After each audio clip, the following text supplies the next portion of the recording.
ಸೇನಾಧೀಶ್ವರ ಸರ್ವೇಶ್ವರರಾದ ದೇವರೇ ನಿಮಗೆ ಸ್ತೋತ್ರ. ಸರ್ವವಲ್ಲಭರಾದ ದೇವರೇ ನಿಮಗೆ ಸ್ತೋತ್ರ. ಆದಿಯೂ ಅಂತ್ಯವೂ ಆಗಿರುವ ದೇವರೇ ನಿಮಗೆ ಸ್ತೋತ್ರ.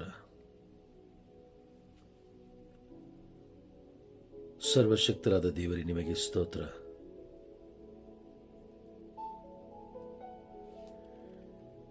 ಯುಗ ಯುಗಾಂತರಕ್ಕೂ ರಾಜ್ಯವಾಳುವ ದೇವರೇ ನಿಮಗೆ ಸ್ತೋತ್ರ.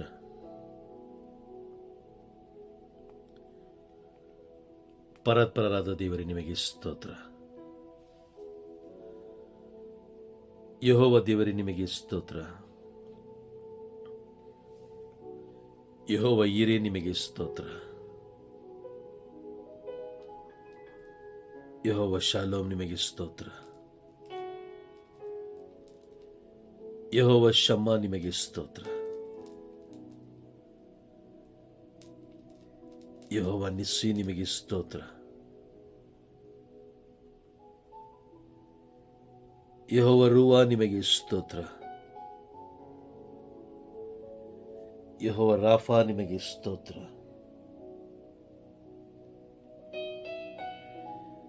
ಯೆಹೋವ ಎಲ್ಶಡಾಯ್ ನಿಮಗೆ ಸ್ತೋತ್ರ. ಪರಿಶುದ್ಧರು ಪರಿಶುದ್ಧರು ಪರಿಶುದ್ಧರಾದ ದೇವರೇ ನಿಮಗೆ ಸ್ತೋತ್ರ. ನೀತಿಯ ರಾಜ್ಯರೇ ನಿಮಗೆ ಸ್ತೋತ್ರ. ನಿರ್ಮಲವಾದ ರಾಜ್ಯರೇ ನಿಮಗೆ ಸ್ತೋತ್ರ. ರಾಜ್ಯಾದಿರಾಜ್ಯರೇ, ಕರುಣೆಯುಳ್ಳ ದೇವರೇ ನಿಮಗೆ ಸ್ತೋತ್ರ. ನಮಗೆ ಕೋಟ್ಯಾನುಕೋಟಿ ಸ್ತೋತ್ರ ಸ್ವಾಮಿ. ನಿಮ್ಮ ಪರಿಶುದ್ಧವಾದ ವಾಕ್ಯಗಳಿಗಾಗಿ ಸ್ತೋತ್ರ. ನಿಮ್ಮ ಜೀವವುಳ್ಳ ವಾಕ್ಯಗಳಿಗಾಗಿ ಸ್ತೋತ್ರ. ನೀವು ನಮ್ಮ ಮೇಲೆ ಇಟ್ಟಿರುವ ಪ್ರೀತಿಗಾಗಿ ಸ್ತೋತ್ರ. ನೀವು ನಮ್ಮ ಮೇಲೆ ಇಟ್ಟಿರುವ ಕಾಳಜಿಗಾಗಿ ಸ್ತೋತ್ರ. ಅಪ್ಪ, ಈ ದಿನವನ್ನು ಕೊಟ್ಟದಕ್ಕಾಗಿ ಸ್ತೋತ್ರ. ಈ ದಿನದಲ್ಲಿ ನಮ್ಮನ್ನು ಜೀವಂತವಾಗಿಟ್ಟದಕ್ಕಾಗಿ ಸ್ತೋತ್ರ. ಅಪ್ಪ, ಈ ದಿನದಲ್ಲಿ ನೀವು ನಮ್ಮೊಂದಿಗಿರುವುದಕ್ಕಾಗಿ ಸ್ತೋತ್ರ. ಪರಿಶುದ್ಧಾತ್ಮರಿಂದ ತುಂಬಲ್ಪಡುವುದಕ್ಕಾಗಿ ಸ್ತೋತ್ರ.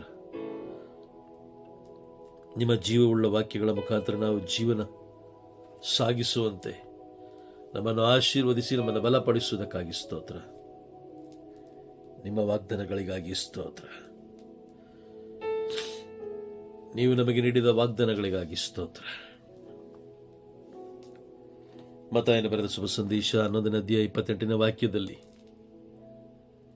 ಯೇಸುವೇ, ನೀವು ವಾಗ್ದಾನ ಮಾಡಿದ್ದೀರಿ, ದುಡಿದು ಭಾರ ಹೊತ್ತು ಬಳಲಿ ಬೆಂಡಾಗಿರುವ ಸರ್ವಜನರೇ, ನೀವೆಲ್ಲರೂ ನನ್ನ ಬಳಿಗೆ ಬನ್ನಿರಿ, ನಾನು ನಿಮಗೆ ವಿಶ್ರಾಂತಿಯನ್ನು ಕೊಡುವೆನೆಂದು ವಾಗ್ದಾನ ಮಾಡಿದಿರಿ ಸ್ವಾಮಿ. ಹೌದು ದೇವ, ನಮ್ಮ ಜೀವನದಲ್ಲಿ ದುಡಿದು ಬಳಲಿ ಬೆಂಡಾಗಿದ್ದೇವೆ ಸ್ವಾಮಿ. ಒಂದೊಂದು ಕಾರ್ಯಗಳಿಗೂ ನಾವು ಬೆಂಡಾಗುತ್ತಾ, ಒಂದೊಂದು ಕಾರ್ಯಗಳಿಗೂ ನಾವು ಬಾಧೆ ಪಡುತ್ತಾ, ಒಂದೊಂದು ಕಾರ್ಯಗಳಿಗೂ ನಾವು ಯೋಚನೆ ಮಾಡುತ್ತಾ, ಚಿಂತಿಸುತ್ತಾ, ದುಃಖಿಸುತ್ತಾ, ಯೇಸುವೇ, ಇದೋ ಸ್ವಾಮಿ, ಈ ವಾಗ್ದಾನಕ್ಕಾಗಿ ನಾವು ಕಾದು ಕುಳಿತಿದ್ದೆವು. ಸರ್ವಜನರೇ, ನೀವೆಲ್ಲರೂ ನನ್ನ ಬಳಿಗೆ ಬನ್ನಿರಿ, ನಾನು ನಿಮಗೆ ವಿಶ್ರಾಂತಿಯನ್ನು ಕೊಡುವೆನೆಂದು ನುಡಿದಿದ್ದೀರಿ. ಹೌದು ದೇಮ, ಹೌದು ಸ್ವಾಮಿ. ಬಳಲಿ ಬೆಂಡಾಗಿರುವ ನಮಗೆ ಸಮಾಧಾನ ನೀಡಲು, ಶಾಂತಿ ನೀಡಲು, ಸಾಂತ್ವನ ನೀಡಲು ಯಾರೂ ಇಲ್ಲ ದೇವ. ಇದು ಸ್ವಾಮಿ, ವಾಗ್ದಾನಕ್ಕಾಗಿ ಕಾದು ಕುಳಿತಿದ್ದೆವು. ಈ ವಾಗ್ದಾನದಂತೆ ನಾವು ನಿಮ್ಮ ಬಳಿಗೆ ಬರುತ್ತಿದ್ದೇವೆ ಸ್ವಾಮಿ. ನಿಮ್ಮನ್ನು ಬಿಟ್ಟರೆ ನಮಗೆ ಬೇರೆ ಯಾರೂ ಇಲ್ಲ. ನಿಮ್ಮ ಶಾಂತಿ ಸಮಾಧಾನವನ್ನು ನಾವು ಬಯಸುತ್ತೇವೆ. ನಿಮ್ಮ ಆಶ್ರಯವನ್ನು ನಾವು ಬೇಡುತ್ತೇವೆ. ಯೇಸುವೇ, ನಮಗೆ ವಿಶ್ರಾಂತಿಯನ್ನು ನೀಡು ಸ್ವಾಮಿ. ಬಳಲಿ ಬೆಂಡಾಗಿದ್ದೇವೆ, ನೊಂದಿದ್ದೇವೆ, ವ್ಯಥೆ ಪಡುತ್ತಾ ಶಾಂತಿ ಸಮಾಧಾನವನ್ನು ಕಳೆದುಕೊಂಡಿದ್ದೇವೆ. ಎಲ್ಲ ವಿಷಯದಲ್ಲೂ, ಪ್ರತಿಯೊಂದು ವಿಷಯದಲ್ಲೂ, ಲೋಕದ ಈ ನಮ್ಮ ಜೀವನದಲ್ಲಿ ಪ್ರತಿದಿನ ಬಾಧೆ, ನೋವು, ಅವಮಾನ, ದುಃಖ, ಈ ನಿಮ್ಮ ವಾಗ್ದಾನಕ್ಕಾಗಿ ಸ್ತೋತ್ರ. ಈ ನಿಮ್ಮ ವಾಗ್ದಾನಕ್ಕಾಗಿ ಸ್ತೋತ್ರ. ಯೋಹಾನನು ಬರೆದ ಶುಭ ಸಂದೇಶ 6ನೇ ಅಧ್ಯಾಯ 37ನೇ ವಾಕ್ಯದಲ್ಲಿ, ಸಂತ ಯೋಹಾನನು ಬರೆದ ಶುಭ ಸಂದೇಶ 6ನೇ ಅಧ್ಯಾಯ 37ನೇ ವಾಕ್ಯದಲ್ಲಿ, ಯೇಸುವೇ, ನೀವು ಹೀಗೆಂದು ನುಡಿಯುತ್ತೀರಿ, ಪಿತನು ನನಗೆಂದು ಕೊಟ್ಟಿರುವ ಪ್ರತಿಯೊಬ್ಬನು ನನ್ನ ಬಳಿಗೆ ಬರುತ್ತಾನೆ. ಪಿತನು ನನಗೆಂದು ಕೊಟ್ಟಿರುವ ಪ್ರತಿಯೊಬ್ಬನು ನನ್ನ ಬಳಿಗೆ ಬರುತ್ತಾನೆ. ನನ್ನಲ್ಲಿಗೆ ಬರುವವನನ್ನು ನಾನು ಎಂದಿಗೂ ತಳ್ಳಿ ಬಿಡುವುದಿಲ್ಲ ಎಂದು ವಾಗ್ದಾನ ಮಾಡಿದ್ದೀರಿ. ಹೌದು ಸ್ವಾಮಿ, ಇಷ್ಟು ದಿನಗಳ ಕಾಲ ಲೋಕವನ್ನು ನಂಬಿ, ಲೋಕದ ವಸ್ತುಗಳನ್ನು ನಂಬಿ, ಲೋಕದ ವ್ಯಕ್ತಿಗಳನ್ನು ನಂಬಿ ಜೀವಿಸಿ ಅಪ್ಪ, ನಾನು ಎಲ್ಲವನ್ನು ಕಳೆದುಕೊಂಡಿದ್ದೇನೆ ಸ್ವಾಮಿ. ಎಲ್ಲವನ್ನು ಕಳೆದುಕೊಂಡಿದ್ದೇನೆ. ಶಾಂತಿ, ಸಮಾಧಾನ, ನೆಮ್ಮದಿ, ಅಪ್ಪ, ಜೀವನದ ಆಸೆ ಆಕಾಂಕ್ಷೆಗಳು ಎಲ್ಲವನ್ನು ನಾನು ಕಳೆದುಕೊಂಡಿದ್ದೇನೆ ದೇವ. ಅಪ್ಪ, ನಾನು ನಿಮ್ಮ ಬಳಿಗೆ ಬರದೆ ಎಷ್ಟೋ ಬಾರಿ ಜನರಿಗಾಗಿ ನನ್ನನ್ನು ಪ್ರೀತಿಸುವವರೆಂದು ತಿಳಿದು, ನನ್ನನ್ನು ಪ್ರೀತಿಸುವ ಜನರೆಂದು ಭಾವಿಸಿ ಅಪ್ಪ, ನಿಮ್ಮನ್ನು ಅಗಲಿ, ನಿಮ್ಮನ್ನು ದೂರವಿಟ್ಟು, ನಿಮಗೆ ಮಹತ್ವ ಕೊಡದೆ, ನಿಮಗೆ ಆ ಸ್ಥಾನಮಾನವನ್ನು ನೀಡದೆ, ಯೇಸುವೆ, ನಾನು ಆ ಜನರಿಗೆ ಕೊಟ್ಟ ಕಾರಣ ಈ ದಿನ ಎಲ್ಲರಿಂದ ತ್ಯಜಿಸಲ್ಪಟ್ಟ ವ್ಯಕ್ತಿ ನಾನಾಗಿದ್ದೇನೆ ಸ್ವಾಮಿ. ಇಲ್ಲ ದೇವ, ನಾನು ನಿಮ್ಮಲ್ಲಿಗೆ ಬರುತ್ತೇನೆ. ನಾನು ನಿಮ್ಮಲ್ಲಿಗೆ ಬರುತ್ತೇನೆ. ನಿಮ್ಮೊಂದಿಗೆ ನಾನು ಇರುತ್ತೇನೆ. ನಿಮ್ಮ ಜೊತೆಯಲ್ಲೇ ಇನ್ನು ಮುಂದೆ ನನ್ನ ಜೀವನ ನಿಮ್ಮ ಜೊತೆಯಲ್ಲಿ, ನಿಮ್ಮೊಂದಿಗೆ ನಾನು ಇರುತ್ತೇನೆ. ನಿಮ್ಮ ಪ್ರೀತಿಯಲ್ಲಿ ನಾನು ತುಂಬುತ್ತೇನೆ. ನಿಮ್ಮ ಪ್ರೀತಿಯಲ್ಲಿ ನಾನು ತುಂಬಬೇಕು. ನಿಮ್ಮ ಪ್ರಸನ್ನತೆಯಲ್ಲಿ ನಾನು ತುಂಬಬೇಕು. ಯೇಸುವೆ, ಇದೋ ಸ್ವಾಮಿ, ಎಲ್ಲವನ್ನು ಕಳೆದುಕೊಂಡು ಭಾರ ಹೊತ್ತು ಬಳಲಿ ಬೆಂಡಾಗಿ ನಿಮ್ಮ ಬಳಿಗೆ ಬಂದಿದ್ದೇನೆ ಅಪ್ಪ. ನೀವು ನನ್ನನ್ನು ಆರಿಸಿಕೊಂಡದಕ್ಕಾಗಿ ಸ್ತೋತ್ರ. ನೀವು ನನ್ನನ್ನು ಆರಿಸಿಕೊಂಡದಕ್ಕಾಗಿ ಸ್ತೋತ್ರ. ಈ ವಾಗ್ದಾನದ ಮುಖಾಂತರ ಈ ದಿನ ನನಗೆ ಸಾಂತ್ವನ ನೀಡುತ್ತಿರುವುದಕ್ಕಾಗಿ ಸ್ತೋತ್ರ. ಮತ್ತೆ ನೀವು ನನ್ನನ್ನು ಆರಿಸಿಕೊಳ್ಳುತ್ತಿರುವುದಕ್ಕಾಗಿ ಸ್ತೋತ್ರ. ಮತ್ತೆ ನನ್ನನ್ನು ಅಂಗೀಕಾರ ಮಾಡಿಕೊಳ್ಳುತ್ತಿರುವುದಕ್ಕಾಗಿ ಸ್ತೋತ್ರ. ಎಷ್ಟೋ ಬಾರಿ ನಿಮ್ಮನ್ನು ನಿರ್ಲಕ್ಷ್ಯ ಮಾಡಿದ್ದೇನೆ. ಎಷ್ಟೋ ಬಾರಿ ನಿಮ್ಮನ್ನು ತಿರಸ್ಕರಿಸಿದ್ದೇನೆ. ನಿಮ್ಮ ವಾಕ್ಯಗಳನ್ನು ತಿರಸ್ಕರಿಸಿದ್ದೇನೆ. ನಿಮ್ಮ ವಾಗ್ದಾನಗಳ ಮೇಲೆ ಭರವಸೆ ಇಡದೆ ಎಲ್ಲವನ್ನ ಅಲ್ಲಗಳೆದಿದ್ದೇನೆ ಸ್ವಾಮಿ.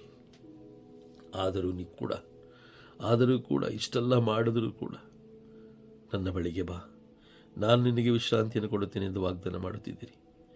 ನಾನು ನಿನಗೆ ವಿಶ್ರಾಂತಿಯನ್ನು ಕೊಡುವೆನೆಂದು ನನ್ನನ್ನು ಕರೆಯುತ್ತಿದ್ದೀರಿ ಸ್ವಾಮಿ. ನಿಮ್ಮ ಪ್ರೀತಿಗಾಗಿ ಸ್ತೋತ್ರ. ನಿಮ್ಮ ಪ್ರೀತಿಗಾಗಿ ಸ್ತೋತ್ರ. ಯೋಹಾನನು ಬರೆದ ಶುಭ ಸಂದೇಶ 14ನೇ ಅಧ್ಯಾಯ 27ನೇ ವಾಕ್ಯದಲ್ಲಿ, 14ನೇ ಅಧ್ಯಾಯ 27ನೇ ವಾಕ್ಯದಲ್ಲಿ ನೀವು ಹೀಗೆಂದು ನುಡಿಯುತ್ತೀರಿ ಸ್ವಾಮಿ, ನನ್ನ ಶಾಂತಿ ಸಮಾಧಾನವನ್ನು ನಿನಗೆ ಕೊಡುತ್ತೇನೆ. ನನ್ನ ಶಾಂತಿ ಸಮಾಧಾನವನ್ನು ನಿನಗೆ ಕೊಡುತ್ತೇನೆ.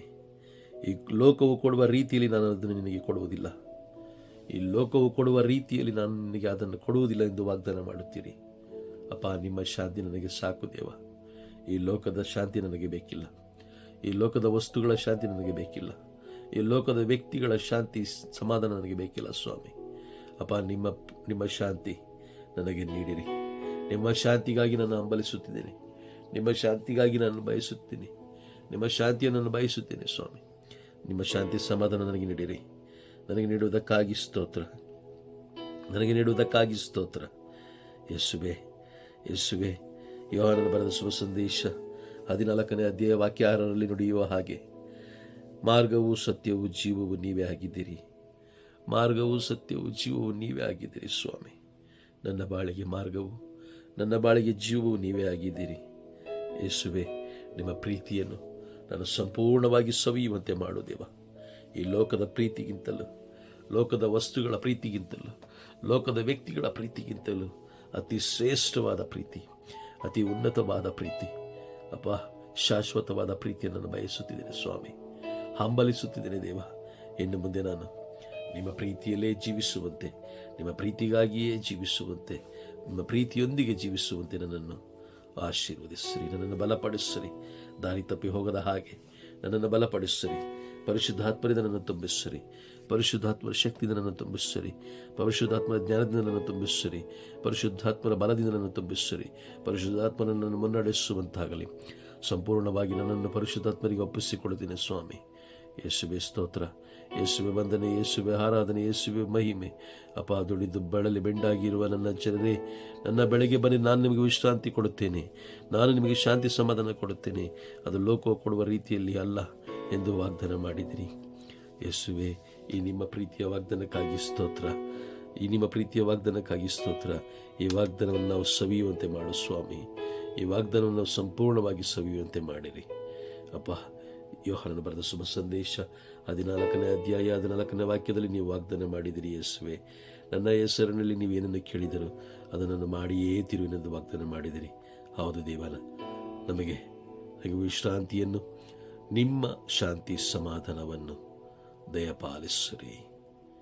ಆಮೇನ್, ಆಮೇನ್, ಆಮೇನ್. ಸ್ವರ್ಗದಲ್ಲಿರುವ ನಮ್ಮ ತಂದೆಯೇ, ನಿಮ್ಮ ನಾಮ ಪೂಜಿತವಾಗಲಿ, ನಿಮ್ಮ ರಾಜ್ಯ ಬರಲಿ, ನಿಮ್ಮ ಚಿತ್ತ ಸ್ವರ್ಗದಲ್ಲಿ ನೆರವೇರುವ ಪ್ರಕಾರ ಈ ಭೂಮಿಯಲ್ಲೂ ನೆರವೇರಲಿ. ನಮ್ಮ ಅನುದಿನದ ಆಹಾರವನ್ನು ಇಂದು ನಮಗೆ ನೀಡಿರಿ. ನಮಗೆ ತಪ್ಪು ಮಾಡಿದವರನ್ನು ನಾವು ಕ್ಷಮಿಸುವ ಪ್ರಕಾರ ನಮ್ಮೆಲ್ಲರ ಪಾಪಗಳನ್ನು ಕ್ಷಮಿಸಿರಿ. ನಮ್ಮನ್ನು ಶೋಧನೆಗೊಳಪಡಿಸದೆ ಕೆಣಿದ ನಮ್ಮನ್ನು ರಕ್ಷಿಸಿರಿ. ಆಮೇನ್. ಸ್ವಾಮಿ ಪಿತನಿಗೂ ಸುತನಿಗೂ ಪರಿಶುದ್ಧಾತ್ಮರಿಗೂ ಸ್ತೋತ್ರ ಉಂಟಾಗಲಿ, ಆದಿಯಲ್ಲಿದ್ದಾಗೆ ಈಗಲೂ ಯಾವಾಗಲೂ ಯುಗಾಂತರಕ್ಕೂ. ಆಮೇನ್.